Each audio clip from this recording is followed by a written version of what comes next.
Day 162, Nehemiah 13.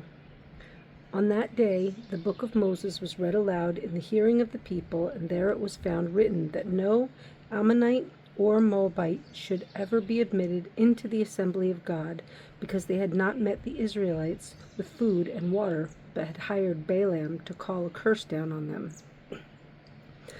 Our God, however, turned the curse into a blessing. When the people heard this law, they excluded from Israel all who were of foreign descent.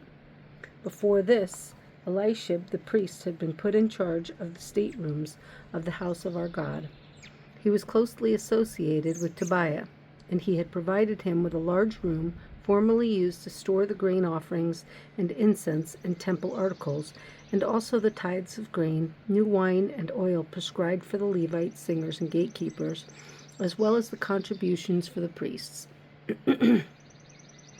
But while all this was going on, I was not in Jerusalem, for in the 32nd year of Artaxerxes, king of Babylon, I had returned to the king. Sometime later, I asked his permission and came back to Jerusalem. Here, I learned about the evil thing Elishib had done in providing Tobiah a room in the courts of the house of God. I was greatly displeased and threw all Tobiah's household goods out of the room.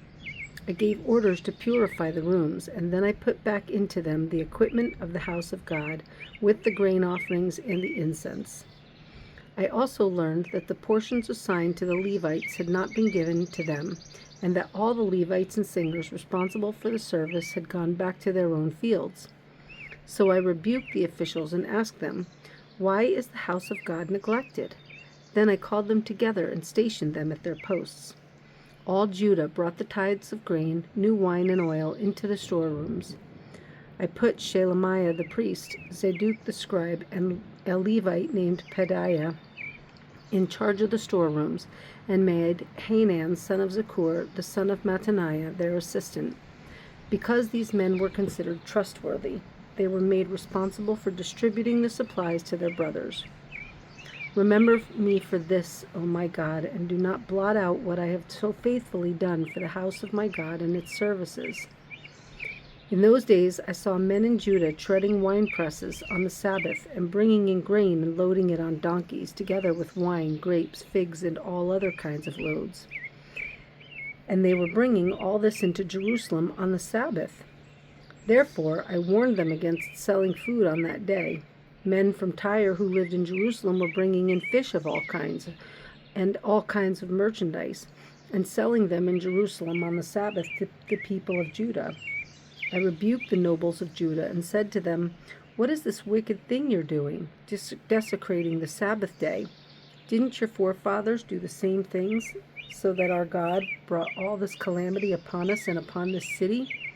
Now you're stirring up more wrath against Israel by desecrating the Sabbath." When evening shadows fell on the gates of Jerusalem before the Sabbath, I ordered the doors to be shut and not opened until the Sabbath was over. I stationed some of my own men at the gates so that no load could be brought in on the Sabbath day. Once or twice the merchants and sellers of all kinds of goods spent the night outside Jerusalem, but I warned them and said, "Why do you spend the night by the wall? If you do this again, I will lay hands on you." From that time on, they no longer came on the Sabbath. Then I commanded the Levites to purify themselves and go and guard the gates in order to keep the Sabbath day holy. Remember me for this also, O my God, and show mercy to me according to your great love. Moreover, in those days I saw men of Judah who had married women from Ashdod, Ammon, and Moab. Half of their children spoke the language of Ashdod or the language of one of the other peoples and did not know how to speak the language of Judah. I rebuked them and called curses down on them. I beat some of the men and pulled out their hair. I made them take an oath in God's name and said, "You are not to give your daughters in marriage to their sons, nor are you to take their daughters in marriage for your sons or for yourselves." Was it not because of marriages like these that Solomon, king of Israel, sinned? Among the many nations there was no king like him. He was loved by his God, and God made him king over all Israel. But even he was led into sin by foreign women. Must we hear now that you too are doing all this terrible wickedness and are being unfaithful to our God by marrying foreign women? One of the sons of Joiada, son of Elishib, the high priest, was son-in-law to Sanballat, the Horonite, and I drove him away from me. Remember them, O my God, because they defiled the priestly office and the covenant of the priesthood and the Levites. So I purified the priests and the Levites of everything foreign, and assigned them duties, each to his own task. I also made provision for contributions of wood at designated times, and for the first fruits. Remember me with favor, O my God.